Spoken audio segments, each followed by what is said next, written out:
know? What you know about it? What you know? What you know about it? Money bags, green light, we don't go about it.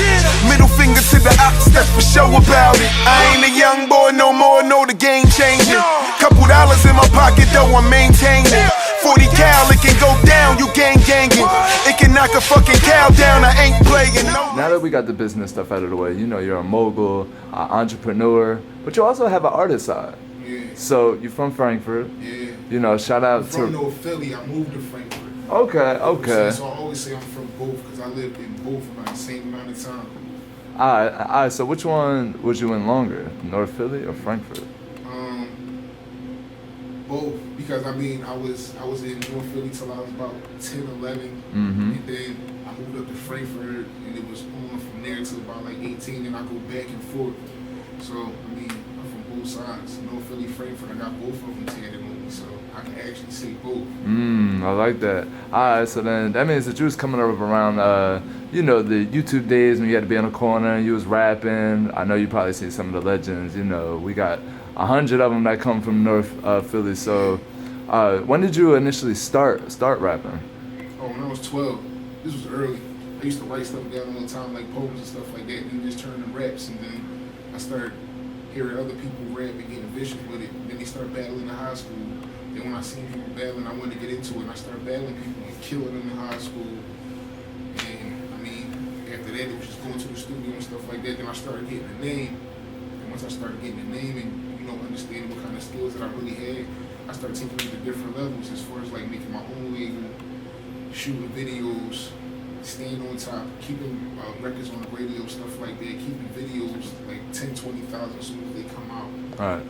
And that's just all self-promo.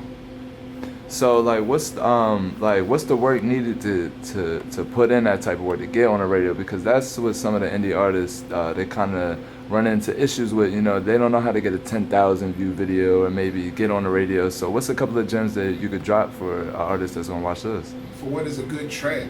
Like people want to put out music that they think is similar to these other tracks out here, and it really be trash. It's just that it's that person's swag. Like you can't take somebody else's swag and put it on your own and try to push out that same music. It might not work the same. You gotta be yourself. Like I never strayed away from anybody like other swag. Like I always just myself. Like no matter what. If you listen to my verses now, it's still just about me and the way I spit. I mean, and it's also challenging to other people to even be on the verse with me because of the way I spit. So I mean, it's keeping the G. Right. Your own self, definitely. So what type of message are you putting inside of your music? Because obviously on the outside of your business, you put a lot in. So I can only imagine that you do the same with the music. So what's your main message that you try to spread across to your fans? I'm a gangster music. I listen to gangster rap. Like I like hardcore music. I like to hear somebody's flow that's not animated like or always like these new styles or whatever. I'm more of a Styles P, more of a Locks, like Jay-Z type listener. Even though I do listen to the new stuff or whatever, but lyrics to me is everything. Right. Alright, so what do you feel like from the new age that you can apply to it to keep the listeners want to keep tuning in but still able to keep your old school style?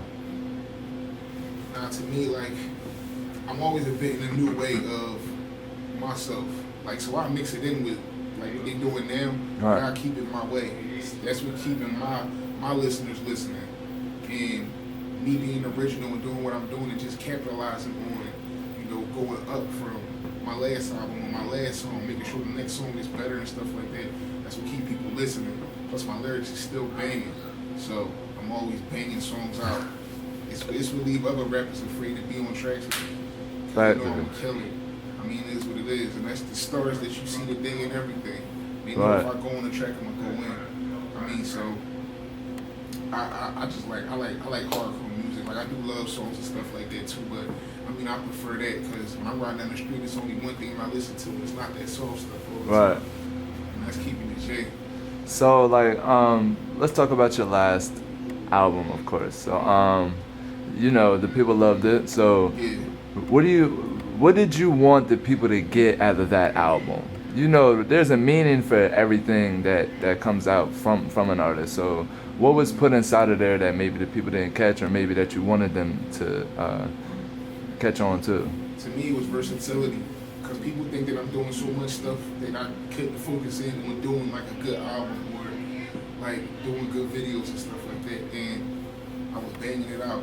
My album was selling more than some of the people that you see every day going around the Philadelphia selling the albums. I had a #1 track that was going on the radio, stuff like that. Like, it was just more of keeping up a competitive nature of what's going on. And still trying to be on top of my game, because I knew that there's not a lot of rappers out here that's really better than me. And I take that way all the time. So, Right. I mean, it is what it is.